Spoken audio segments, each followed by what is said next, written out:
Buenos días, estimados estudiantes. El día de hoy vamos a ver en el curso de Geografía el tema sobre la vertiente hidrográfica del Pacífico y la hoya del Titicaca. A ver, vamos a especificar cómo también se le puede llamar. A la vertiente hidrográfica del Pacífico también se le puede llamar vertiente de la costa peruana, porque en sí, la vertiente hidrográfica del Pacífico es un término muy general, porque está hablando de toda América, de todo el Pacífico. Para poder especificar y comprender mejor y no exista ninguna confusión, le vamos a llamar vertiente hidrográfica de la costa peruana o vertiente hidrográfica de la costa. Primero, hay que recordar algunos términos para poder comprender de qué trata o qué comprende la vertiente hidrográfica de la costa. A la vertiente es parte de una cuenca. ¿Y qué es una cuenca? La cuenca es cuando todas las aguas, ya sea del río o del lago, se unen en un solo punto. ¿Ya? Una cuenca vendría a ser la zona por donde transcurren las aguas de un río. Es el espacio que va a ocupar las aguas de un río. ¿Y por qué le llamamos cuencas hidrográficas? ¿Qué es una cuenca hidrográfica? Una cuenca hidrográfica son todo, o sea, a nivel macro, son todos los puntos donde, por ejemplo, por lluvia, por agua producto de la desglaciación de un nevado, toda esta agua, ¿ok? Va a seguir un solo punto en común, ya sea por lluvia, ya sea por agua de desglaciación, toda esta agua va a recorrer un solo punto en común. Y este punto en común luego se va a irradiar por diversos tramos. Eso es una cuenca hidrográfica. Son los diversos orígenes que puede tener el agua, pero que tienen en común un punto. ¿Ok?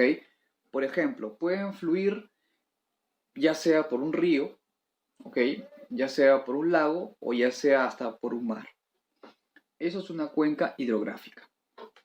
Todos los puntos, el origen del agua, se unen en un solo punto. Eso es una cuenca hidrográfica. Las cuencas, o la cuenca, tiene tres partes: cuenca alta, cuenca media y cuenca baja. La cuenca alta es donde nace el río, el origen más remoto de un río. ¿Ok? Y por lo general una cuenca alta nace en una zona, como lo dice el término, alta, en una zona de altura. La cuenca media, que vendría a ser esta parte de aquí, en el dibujo podemos comprender mejor. La parte más alta, cuenca alta. La parte media, cuenca media. ¿Y qué es la cuenca media? La cuenca media es una especie de transición. Todo el agua que va a arrastrar la cuenca alta, en la cuenca media se deposita. ¿Ok? Ese material que sale de la cuenca alta es transportada a la cuenca media. Por lo tanto, vamos a encontrar materiales sólidos y vamos a encontrar materiales arrojados de la parte alta. ¿Hay erosión en la cuenca media? Sí, hay ligeramente erosión. Y luego, por último, tenemos la cuenca baja. En la cuenca baja se acumula todo ese material. Si en la cuenca media había transporte de material, en la cuenca baja se acumula todo el material traído desde la cuenca alta, pasa por la cuenca media y se deposita en la cuenca baja. A esta zona donde se deposita el material arrastrado de las demás cuencas se le va a llamar cono de deyección. ¿Okay? El cono de deyección es la zona donde se acumulan los sedimentos, producto de la erosión. Así se divide una cuenca: cuenca alta, media y baja. Ahora, los tipos de cuencas son de tres. La exorreica, en pocas palabras, son las aguas que van a desembocar. ¿En dónde van a desembocar? Posiblemente en el océano, ¿ya? Es lo más probable, en un océano o en el mar. O sea, quiere decir en castellano que la cuenca exorreica, de tipo exorreica, las aguas desembocan fuera del continente, se pierden en el mar. Las aguas del río llegan al mar y se pierden ahí. El mejor ejemplo es en la parte de Brasil, ¿ok? Es una cuenca, por ahí confluye una cuenca tipo exorreica. El mar, el río Amazonas, las aguas del río Amazonas, que es el río más extenso y caudaloso del mundo, sus aguas se pierden en el mar Atlántico porque desembocan, pasan por Brasil y estas aguas se pierden en el mar, o sea, desembocan en el mar. Por lo tanto, tiene una cuenca tipo exorreica. El mejor ejemplo es el río Amazonas. Las aguas se pierden, se van al mar. El otro tipo de cuenca es las cuencas endorreicas. Quiere decir que las aguas del río no salen al mar, se quedan dentro del continente. ¿Ok? ¿Y qué pueden formar entonces las cuencas endorreicas? Pueden formar ríos, pueden formar parte de un río, pueden formar lagos. Y tenemos las cuencas arreicas. ¿Qué significan? Que las cuencas arreicas, las aguas no llegan al mar, se quedan en el continente, sí, pero las cuencas arreicas se caracterizan porque se evaporan o se filtran. ¿Ok? Estas cuencas arreicas pueden formar parte de un río, claro, pero lo que pasa con las cuencas arreicas es que se evaporan o se filtran. ¿Qué quiere decir? Filtrar. El agua de río es absorbida por la tierra, ¿ok? Por lo tanto, aparentemente desaparece. Y vas a ver un río de cuenca arreica seco. Para poder comprender mejor, esto lo podemos ver con un ejemplo muy claro. El río Ica. El río Ica por temporada se seca y por temporada se llena de agua, de acuerdo a la estación. El río Ica es el mejor ejemplo de cuenca tipo arreica, porque se seca. Una parte se filtra y una gran parte se evapora. Por lo tanto, el río queda totalmente seco. Esos son los tres tipos de cuencas que no debemos olvidar porque nos va a servir para poder comprender la vertiente hidrográfica de la costa y la hoya del Titicaca. Ahora sí, pasemos a la vertiente hidrológica de la costa. Sus características. ¿Por qué se caracterizan sus ríos? A ver, primero, todos los ríos, ¿ya? Todos los ríos nacen, todos los ríos de la costa peruana nacen de la cadena occidental andina. Todos nacen de la cadena occidental andina. No nacen específicamente en la costa, sino nacen en la cadena occidental. ¿Cómo? ¿Cómo es posible? No olvidemos que esta zona va a estar rodeada de nieve, de agua en estado sólido. Esta agua se va a derretir y va a formar ríos. Otra característica es que los ríos de la costa peruana son cortos, son de corto recorrido. Su curso es muy corto. Son 53 ríos los que conforman la costa peruana. Su régimen es irregular. ¿Qué significa eso? ¿Por qué decimos que los ríos costeños tienen régimen irregular? Quiere decir que no hay constancia, o sea, no hay secuencia, no hay en el agua. ¿Cómo es eso? Por ejemplo, hay cierto volumen de agua en el río, en los ríos costeros, pero eso no se mantiene estable. El volumen de agua, ¿ok? No es constante en la costa. Puede haber menos, más, no es constante. Por lo tanto, se dice que los ríos son de régimen irregular. Los ríos costeros no son navegables. ¿Por qué? Bueno, solo hay uno que es navegable en la costa, el río Tumbes. De ahí, ningún río costeño es navegable. Son por varios motivos. Primero, no tiene la suficiente profundidad.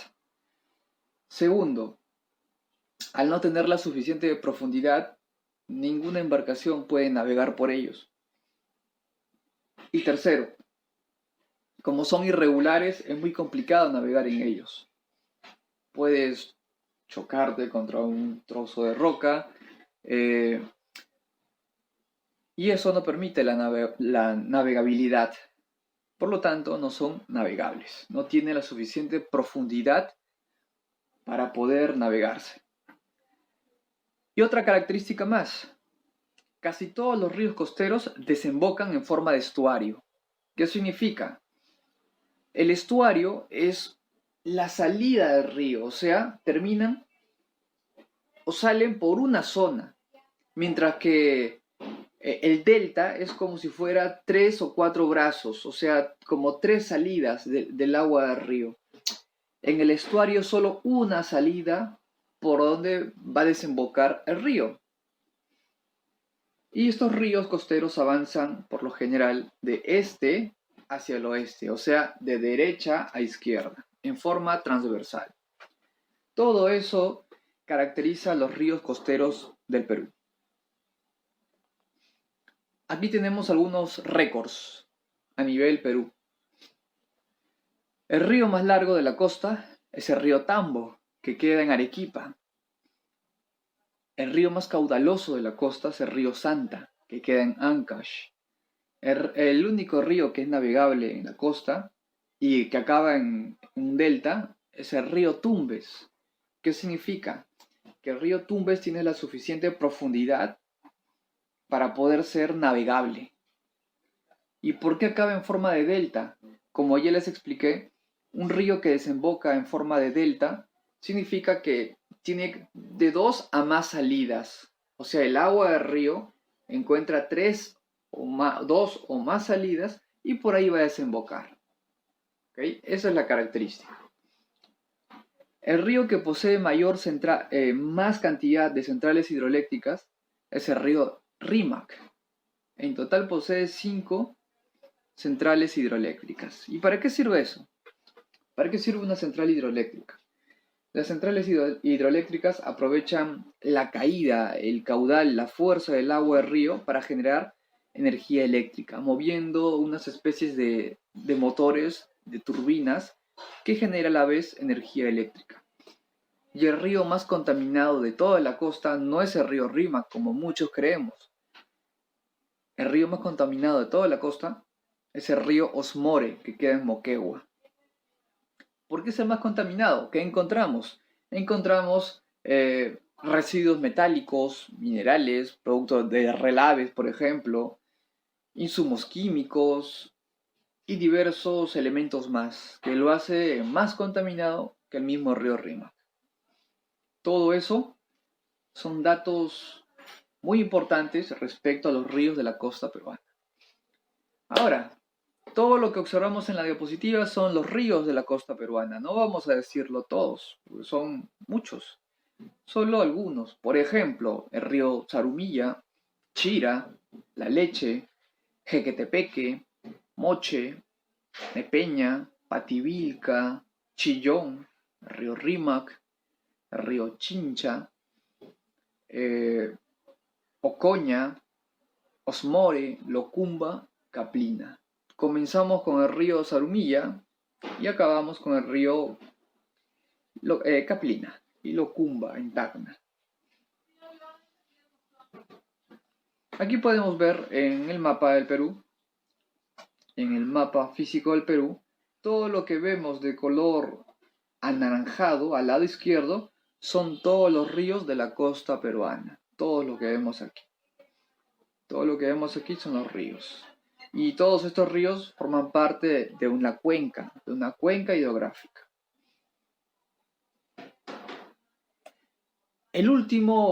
La última clasificación de ríos, que vendría a ser, se le puede llamar de 2 formas, vertiente del Titicaca o la olla con H, olla del Titicaca. ¿Ya? Dejamos de lado la costa peruana para ir a la parte andina, la zona del altiplano, o sea, lo que vendría a ser Puno. ¿Dónde se ubica la olla del Titicaca o la vertiente del Titicaca, en la parte sur de los Andes. En este caso está entre dos cadenas, dos cadenas andinas, entre la cadena oriental y la cadena occidental. Ocupa la meseta del Collao, ¿ya? Apenas representa el 3.8 del todo el territorio nacional. Es, como se dice, la vertiente más pequeña. Características de la cuenca o de la vertiente del Titicaca o de la hoya del Titicaca. Porque todo abarca las cuencas hidrográficas. Hablar de cuencas hidrográficas abarca todo. Para ser más específicos, vamos a llamarle vertiente del Titicaca o la hoya del Titicaca. Características. ¿Dónde nace? Va a nacer de la influencia del lago Titicaca, ¿ya? En total van a ser 16 ríos los que comprenden la hoya del Titicaca. Pero estos ríos no solo son netamente de Perú o de Bolivia, sino que de los dos. El recorrido del río va a ser muy corto, muy corto. Los ríos de la hoya del Titicaca no son caudalosos, ¿ok? No son caudalosos, debido a la pendiente no pronunciada que presenta estos ríos de la región altiplánica, ¿ya? Debido a eso, no son caudalosos, son simplemente ríos tranquilos. El tipo de régimen es irregular, también es igual respecto al régimen que los ríos de la costa, que son irregulares. Puede aumentar, puede disminuir, no se mantiene constante. Los ríos de la hoya no son constantes, por lo tanto son irregulares. Los ríos de la hoya no son navegables, ¿ok? No son navegables. El único que puede ser navegable, pero no es un río, sino que es un lago, es el lago Titicaca, ¿ok? Pero hablando de ríos netamente, los ríos no son navegables. Y también van a presentar una desembocadura, pero en forma de estuario, o sea, una sola salida. No van a presentar varias salidas, ¿ok? Desembocan, pero en forma de estuario, una sola salida. Y van a tener un colector común, ¿ok? Que va a ser el lago Titicaca. ¿Qué significa colector común? Colector común es el lugar donde van a llegar la confluencia de las aguas del río. O sea, todas estas aguas de los ríos van a vertir sus aguas en el lago Titicaca. ¿Ok? Van a bañar, van a irradiar al lago Titicaca con sus aguas. Algunos datos importantes de la cuenca de la hoya de Titicaca. Por ejemplo, el río más largo y caudaloso de la cuenca es el río Ramis. El único río que es efluente, ¿ok? Es el río Desaguadero. ¿Qué significa? Que va a extraer todas las aguas, pero hacia otro lago, que vendría a ser el lago Popó, que queda en Bolivia. O sea, las aguas van a desembocar, van a llegar al lago Popó, y el lago Popó se va a llenar con estas aguas. El río más poblado es el río Cuatá, y el río que va a servir como límite natural entre Perú y Bolivia es el río Suches. Por lo tanto, cuando hablamos de la hoya del Titicaca, tenemos que recordar que estamos hablando de ríos que nacen tanto en Perú y tanto en Bolivia. Así que estos ríos comparten sus aguas y se llenan gracias a la confluencia de ríos tanto de Perú y tanto de Bolivia. Por ejemplo, ¿cuáles son los ríos más resaltantes de la hoya del Titicaca? El río Suche, ¿okay? El río Zángaro, Ramis, el río Cuatá, que nace de la unión de Lampa con el río Cabanillas, y Lave, que nace de la unión del río Huenque y del río Aguascalientes, el río Ayaviri Pucará, que nace de la confluencia de la Raya, río de la Raya. el río Huenque, el río Desaguadero.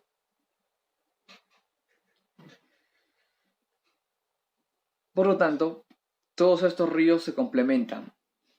Todos estos ríos tienen una parte peruana y una parte boliviana, ya que están en constante desplazamiento.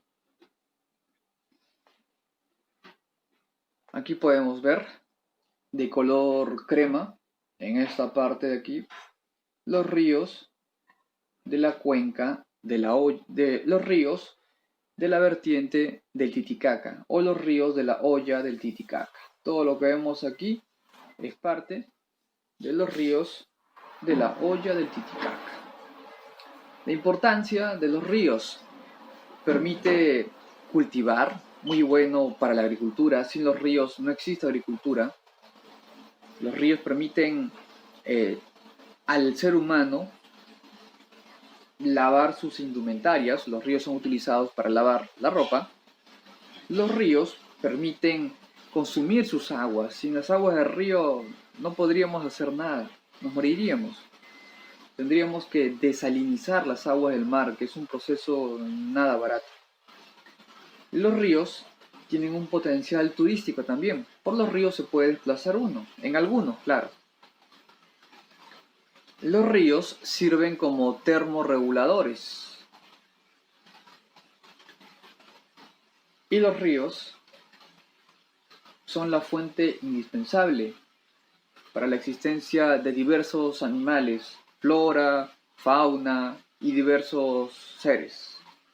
Así que las aguas del río son muy importantes para la vida del ser humano. Sin agua no somos nada. Nuestro organismo no puede soportar, se deshidrata y luego llega la muerte. Muy bien, eso sería todo. Nos vemos en una siguiente clase. Chao.